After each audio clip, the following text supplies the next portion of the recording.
One of the big stories in Africa is the elections that are taking place in Ethiopia on the 21st, and that's next week.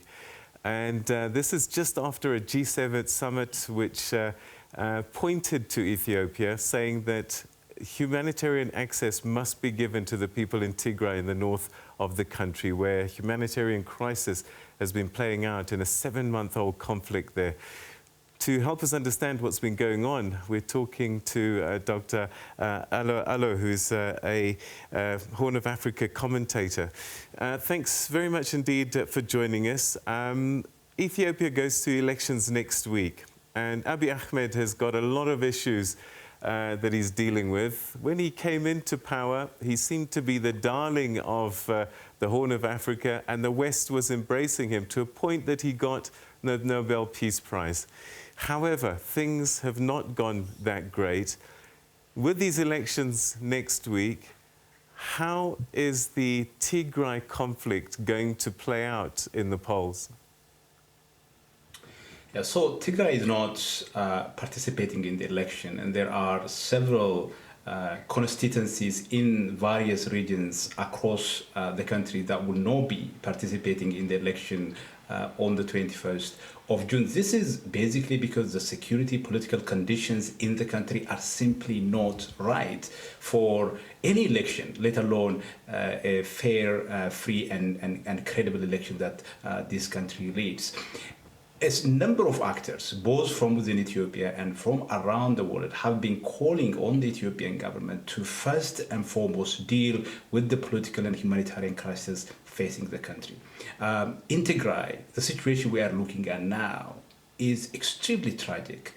5.2 million people, that is 92% of the entire Tigrayan population, are facing the risk of starvation. A high-level United Nations committee recently said 350,000 people are facing conditions of famine. And this is on top of massive and widespread atrocities involving ethnic cleansing, war crimes, and crimes against humanity. And you have insurgencies in the Oromia regional state and the Benishangul regional state. In the Oromia regional state, where well over a third of MEPs for the federal house come from, the ruling party is running alone. The two major opposition parties, the Oromo Federalist Congress, the Oromo Liberation Front, boycotted the election. This is the picture that we are dealing with. Instead of dealing with the broader humanitarian and political crisis facing the country, the government is going ahead with the election that will do nothing in terms of bringing either legitimacy or stability for the country. So what then will happen next? What do you suspect will happen next? These elections will happen. Most people will say that they were not free and fair because political opposition leaders have been jailed and journalists have been detained. But they will go ahead and he will claim some kind of victory and legitimacy. But what will that translate to? Absolutely, and I think that is a tragedy.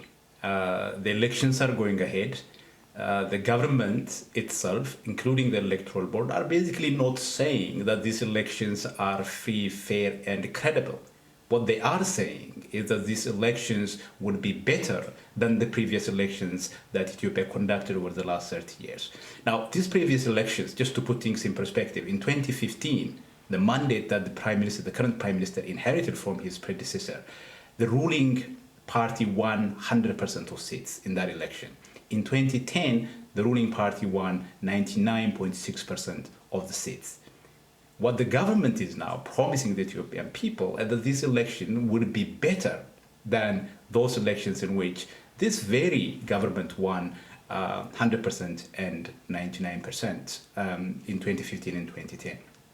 But the fact of the matter is that these elections would actually be worse.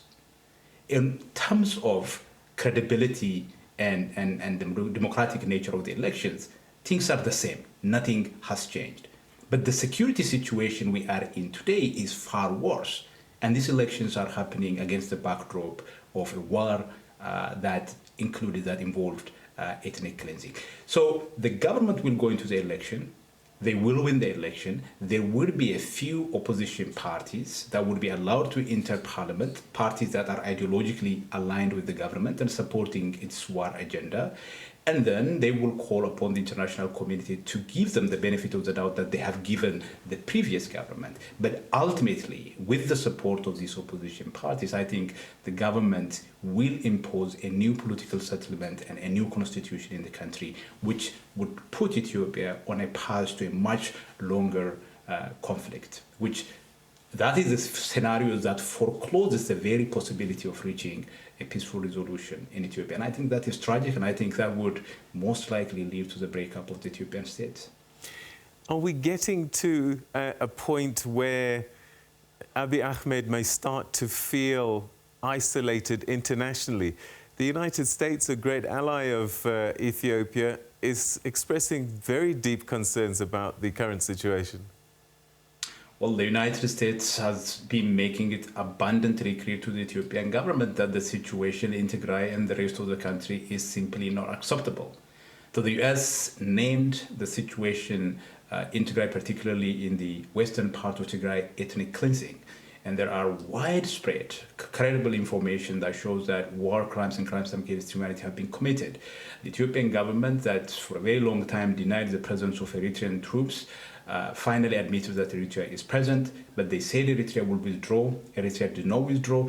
At the moment, it doesn't even appear as if the Ethiopian government has control over Eritrean forces.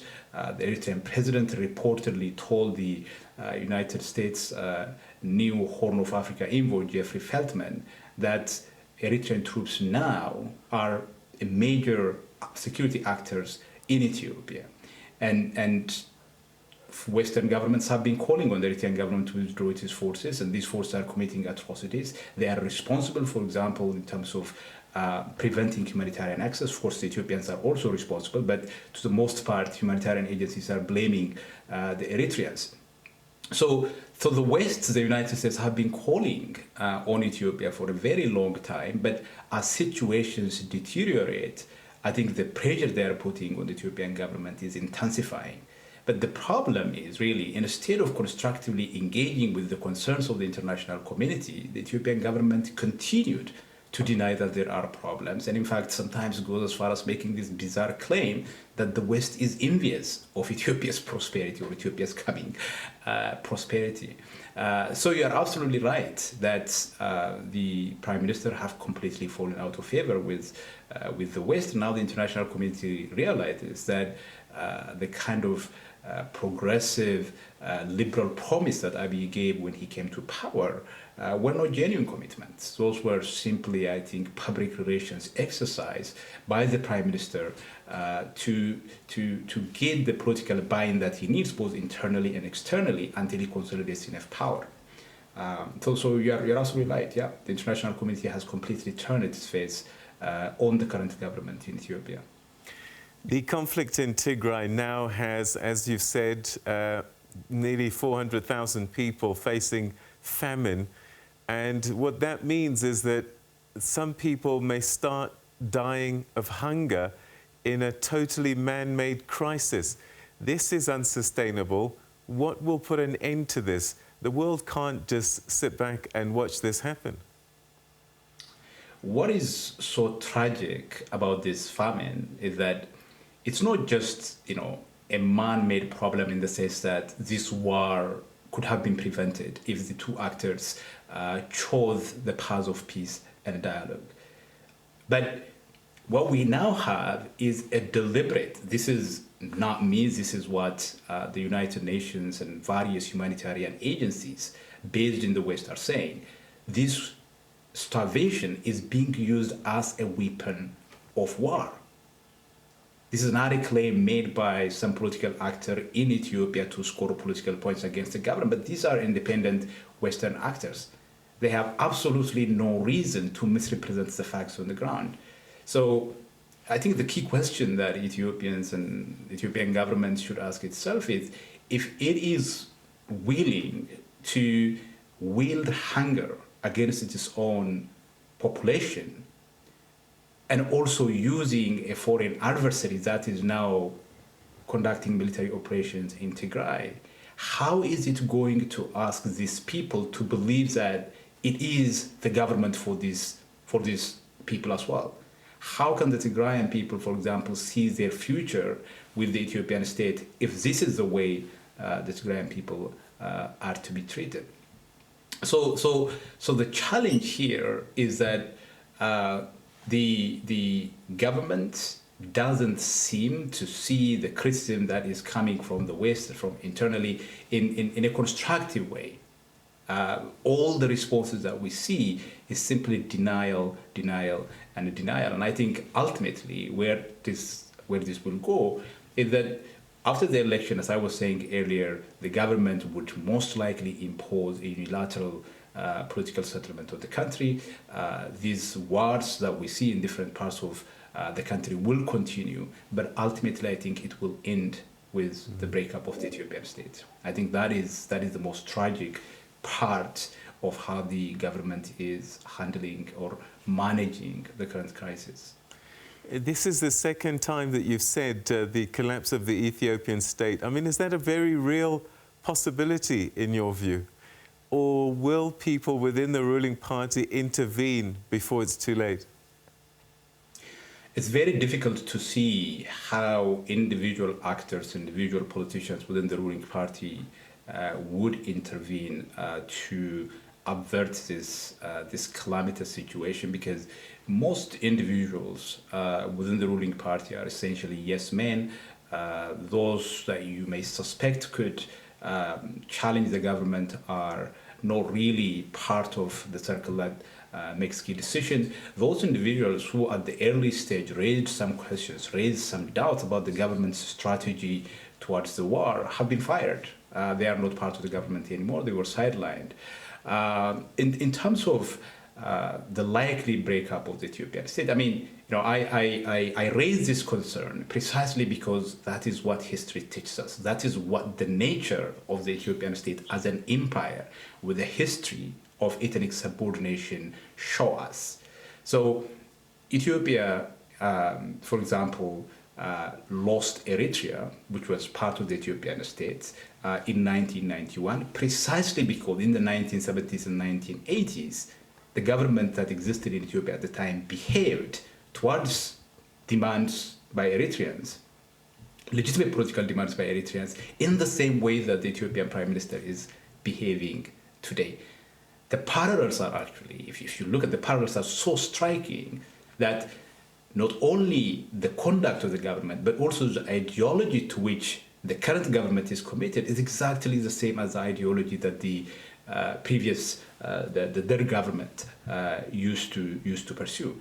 That stubborn refusal to accommodate differences, manage differences through a political process led to the breakup of the Eritrean state. Now I think the way Abiy Ahmed is conducting governance and the way in which he is trying to deal with the current crisis would, I think, most likely lead to the breakup of Tigray. And if Tigray breaks up, and if Abiy Ahmed continues to impose this make Ethiopia great again ideology that it sidelines and excludes and marginalizes the majority of the Ethiopian public, I think there will be very few people that want to be part of that kind of Ethiopian state. There is already an armed conflict within the Oromia regional state, which is the largest. You have an armed conflict in the Benishangul Gumuz regional state, and there are demands for autonomy in various parts of the country. And I think depending on how this situation unfolds, including the pressure that Ethiopia is facing from the international community, I think the possibility of holding the Ethiopian state is becoming more and more difficult. A lot of people today who look at the region say that disintegration is becoming inevitable. So it may be a small group of regions initially breaking up. I think most likely Tigray. But once that process is started, I think it is very difficult to see where that stops, given how the country is historically held together. All right. Dr. Awol Allo, we're going to have to leave it there. Thank you very much indeed. Your insights always greatly appreciated. Thanks for your time. Thanks for having me. Thank you. All right, that's Dr. Awol Allo, Horn of Africa specialist, talking to us about the situation in Ethiopia, Tigray, and the elections which are scheduled for June the 21st.